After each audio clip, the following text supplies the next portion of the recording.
السلام علیکم دوستوں، اقرا قرآنک چینل میں خوش آمدید۔ امید کرتے ہیں کہ آپ سب خیریت سے ہوں گے۔ آج ہم سب سے پہلے پیغمبر کی کہانی سنیں گے، لیکن اس سے پہلے کہ میں آپ کو کہانی سناؤں، آپ لوگ مجھے ایک سوال کا جواب دیں۔ تو یہ بتائیے کہ سب سے پہلے اس فانی دنیا میں کون آیا؟ آپ لوگ اس کا جواب مجھے کمنٹ سیکشن میں ضرور دیں۔ تو چلیے کہانی شروع کرتے ہیں۔ بہت وقت پہلے اللہ سبحانہ و تعالیٰ نے سورج، چاند اور زمین بنائی۔ اس کریشن کے بعد انہیں یہ کمپلیٹ نہیں لگا، تب انہوں نے فرشتوں کو زمین سے مٹی لانے کا حکم دیا، اور جب فرشتے زمین سے مٹی لے کر آئے، اللہ تعالیٰ نے اس مٹی سے حضرت آدم علیہ السلام کا پتلا بنا دیا اور ویسے ہی رکھ دیا۔ اس کے 40 سال کے بعد اس میں روح ڈال دی۔ پھر انہوں نے انہیں جنت میں بھیج دیا، انہیں اکیلا بھیج دیا، بیوی ساتھ نہیں تھی۔ اگر اللہ چاہتا تو ساتھی حضرت حوا کی مٹی کا پتلا بنا کر دونوں کو ایک ساتھ جنت میں ڈال دیتا، لیکن اللہ کو تو بہت سارے پیغام دینے تھے۔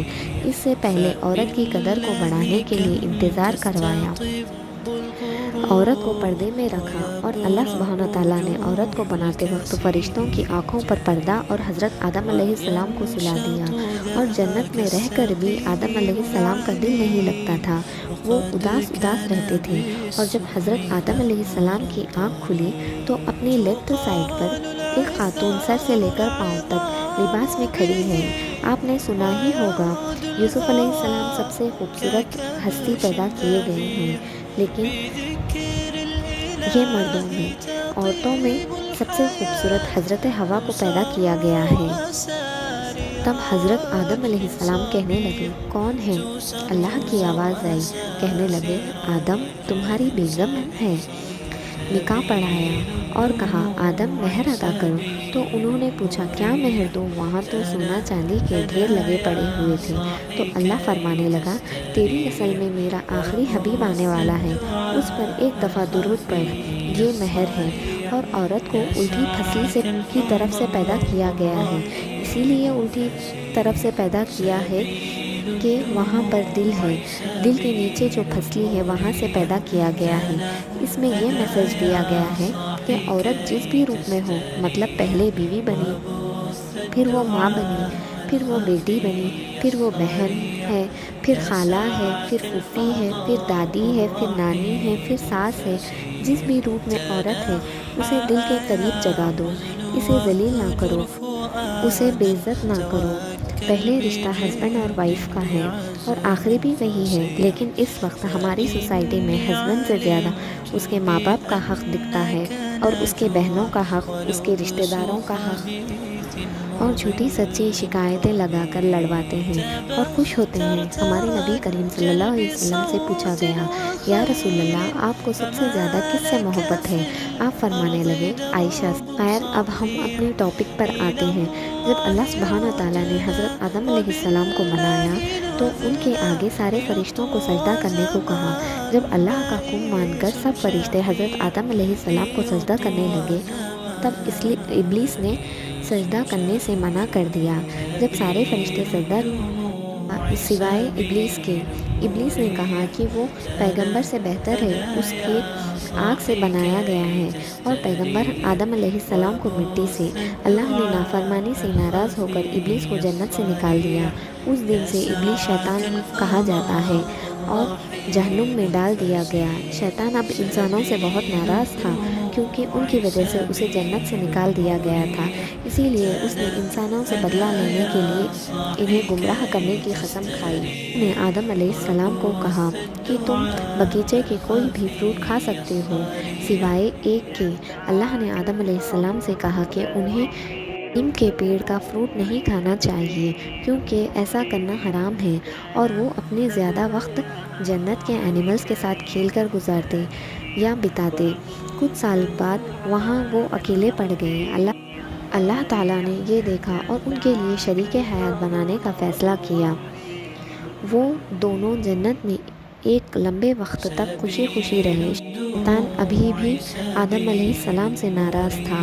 23 سال بیت چکے تھے، لہٰذا شیطان جانتا تھا کہ آدم علیہ السلام میں اللہ کا قول بھول گئے ہوں گے۔ ایک دن اس نے ایک ترکیب لگائی جس سے آدم علیہ السلام اور اماں حوا کو جنت سے نکال دیا جائے۔ جنت میں آیا اور اس نے حضرت آدم علیہ السلام اور اماں حوا کو وہ فروٹ کھانے کے لیے اکسایا جو حرام تھا۔ حضرت آدم علیہ السلام اور اماں حوا نے انجانے میں ہی وہ پیڑ کے فروٹ کو کھا لیا اور کھانے لگے، پر اس سے پہلے کہ وہ پورا فروٹ ختم کرتے، اللہ کے منع کیے گئے فروٹ کو کھانے کے بعد انہیں احساس ہوا کہ ان کے جسم پر کوئی لباس نہیں ہے، اسی لیے انہوں نے اپنے آپ کو ڈھانپنے کے لیے لیوز کا یوز کیا۔ اب وہ واقعی میں بہت ڈرے ہوئے تھے کیونکہ وہ جانتے تھے کہ اللہ ان کی نافرمانی کے لیے انہیں سزا دے گا۔ جب اللہ سبحانہ وتعالیٰ کو اس بارے میں معلوم ہوا تو وہ بہت ہی ناراض ہوئے اور انہوں نے حضرت آدم علیہ السلام اور حضرت حوا کو جنت سے نکال دیا اور زمین پر چھوڑ دیا۔ ہم جانتے تھے کہ زمین پر ان کی زندگی بہت مشکل ہوگی۔ بہت ٹائم بعد ان کو 2 جڑواں بچے ہوئے، پہلا ایک بیٹا اور ایک بیٹی ہوئی، پھر اور 2 جڑواں بچے ہوئے، پہلا ایک بیٹا اور ایک بیٹی ہوئی۔ ایک بیٹے کا نام قابل اور ایک بیٹے کا نام حابل رکھا۔ جب دونوں بڑے ہو گئے، قابل کھیتی کرتا تھا، وہاں کام کرتا تھا اور فصل اگاتا تھا۔ جب حابل بڑا ہوا، وہ تو بھیڑ اور دوسرے جانوروں کی دیکھ بھال کرنے لگا۔ حابل اور قابل جب میچورٹی پر آئے تو حضرت آدم علیہ السلام نے ان کی شادی کرنے کا ڈیسائیڈ کیا۔ اس وقت دنیا میں کوئی اور خاتون موجود نہیں تھی، لہٰذا حضرت آدم علیہ السلام نے ڈیسائیڈ کیا کہ حابل کی شادی قابل کی جڑواں بہن کے ساتھ اور قابل کی شادی حابل کی جڑواں بہن کے ساتھ کی جائے گی۔ قابل کی جڑواں بہن بہت خوبصورت تھی اور حابل کی جڑواں بہن اتنی خوبصورت نہیں تھی، لہٰذا قابل اپنی جڑواں بہن سے شادی کرنا چاہتا تھا۔ ان میں بحث ہو گئی۔ قابل اتنا ناراض تھا کہ وہ حابل کا قتل کرنا چاہتا تھا۔ ایک دن حابل بہت دیر تک گھر نہیں لوٹا تو حضرت آدم علیہ السلام نے قابل کو اسے ڈھونڈنے کو بھیجا۔ حضرت آدم علیہ السلام کی بات سن کر وہ حابل کو ڈھونڈنے نکلا اور حابل کو کھیتوں میں ڈھونڈا اور آخر کار حابل گھر کی طرف لوٹتا ہوا نظر آیا۔ ابھی قابل حابل سے بہت ناراض تھا۔ اس نے حابل کو مارنے کے لیے پتھر اٹھا لیا۔ حابل نے یہ دیکھا، حالانکہ وہ قابل سے زیادہ طاقتور تھا، لیکن اس نے کہا، اگر تم مجھے مارنے کے لیے ہاتھ اٹھاتے ہو تبھی بھی میں تمہیں کوئی نقصان نہیں پہنچاؤں گا کیونکہ میں اللہ سے ڈرتا ہوں۔ یہ بات سن کر قابل اور آگ ببولا ہو گیا اور اس نے پتھر مار کر حابل کا قتل کر دیا۔ جب قابل کو احساس ہوا کہ حابل کی موت ہو چکی ہے، وہ بہت ڈر گیا۔ اسے معلوم نہیں تھا کہ وہ کیا کرے۔ نہیں چاہتا تھا کہ حضرت آدم علیہ السلام کو یہ بات پتہ چلے، لہٰذا وہ اپنے گناہ کو چھپانے کے لیے ترکیب سوچنے لگا۔ حابل کی لاش چھپانے کے لیے ایک جگہ سے دوسری جگہ پھرتا رہا، تبھی اسے 2 کوے لڑتے ہوئے دکھائی دیے۔ لڑائی کے دوران ایک کوے نے دوسرے کوے کو مار دیا اور مرا ہوا کوا نیچے آ گیا۔ جیتا ہوا کوے نے زمین سے مٹی نکال کر گڑھا کھودا اور اس میں لاش کو ڈالا اور اسے مٹی کے نیچے دفن کر دیا۔ اسی طرح قابل کے ہاتھ یہ ترکیب آئی۔ اس نے کوے کی ہی طرح ایک مٹی کا گڈھا کھودا اور اپنے بھائی کی لاش اس میں ڈال دی اور اس طرح دنیا میں پہلا قتل ہوا، پہلا انسان دفنایا ہوا۔ قابل نے جو کچھ بھی کیا تھا وہ اس سے بہت شرمندہ تھا۔ اس کے اوپر شیطان کی جیت ہوئی اور وہ جانتا تھا کہ وہ لمبے وقت تک اپنے گھر نہیں جا سکتا ہے۔ حضرت آدم علیہ السلام جانتے تھے کہ کیا ہوا ہے اور وہ اپنے بیٹے کی موت سے غمزدہ تھے۔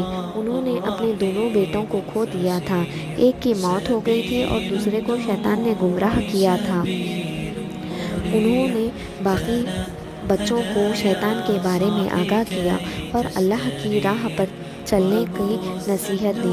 کافی لمبے وقت کے بعد حضرت آدم علیہ السلام کو اور بھی کئی اولادیں نصیب ہوئیں۔ حضرت آدم علیہ السلام اب بوڑھے ہو گئے تھے۔ یہ بچے ان سے بہت محبت کرتے تھے۔ جب آدم علیہ السلام کو یہ احساس ہوا کہ ان کی موت قریب ہے تو انہوں نے حضرت شیش علیہ السلام کو اپنا وارث بنا دیا۔ ان کی موت کے وقت فرشتے ان کے گھر آئے اور ان کے قریب کھڑے ہوئے۔ جب حضرت آدم علیہ السلام کو یہ احساس ہوا کہ موت کے فرشتے آ چکے ہیں تو وہ سکون بھری مسکراہٹ لیے رخصت ہو گئے۔ ایسے ہی اور انفارمیٹیو ویڈیوز کے لیے میرے چینل کو سبسکرائب کریں۔